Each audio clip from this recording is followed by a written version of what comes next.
Why first and last impressions matter most, the peak and rule.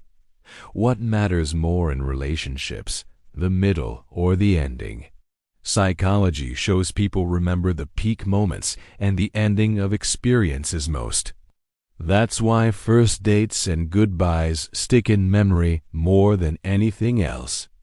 How will you use this rule in your relationships? Have you ever wondered why goodbyes are so much harder than hellos, or why the first date is always so nerve-wracking? Well, it turns out there's a reason for everything. And today, we're diving into a psychological rule that might just explain why first and last impressions matter so much more than everything else. I'm your guide to a better love life. And in this video, we're exploring the fascinating world of the mind with the question, why does the ending matter more than the middle? We often think that our memories are like video recordings that we can rewind and watch again at any moment. But in reality, our memories are more like highlight reels. We remember the best and worst parts of an experience, the peaks and valleys of emotion. This is what's known as the peak and rule, a cognitive bias that causes us to remember the peak moments and the ending of an experience most vividly.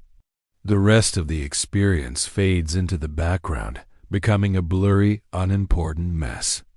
So when we think back on our relationships, we tend to focus on the times we felt the most strongly, the first kiss, the first date, the first time we met, and goodbyes. Now, this doesn't mean that the middle of the relationship isn't important.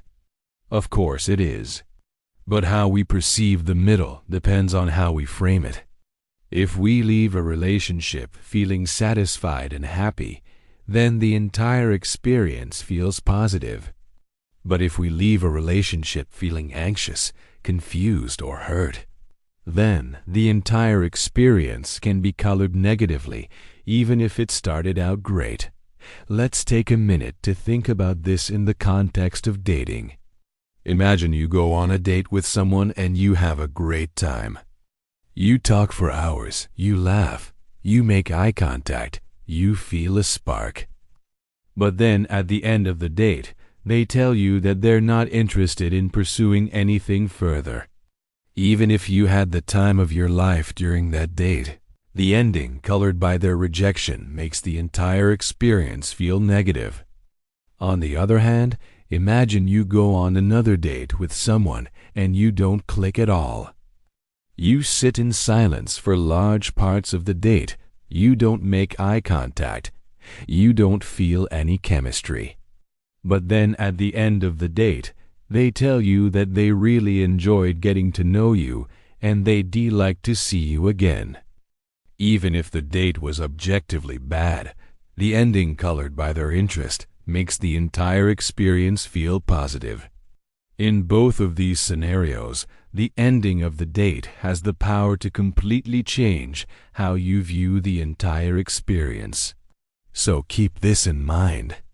The next time you go on a date, whether you're the one asking someone out or you've been asked out, how you end the date could have a big impact on how the other person views the entire thing. And if you're thinking, how will I use this rule in my relationships? Well, it's simple. Leave them wanting more. Thanks for watching. And if you liked this video, don't forget to subscribe to Mind Sparks for more relationship psychology hacks, dating tips, and fascinating facts about human behavior. And always remember, you can find the love you want if you know how to work the mind. Until next time.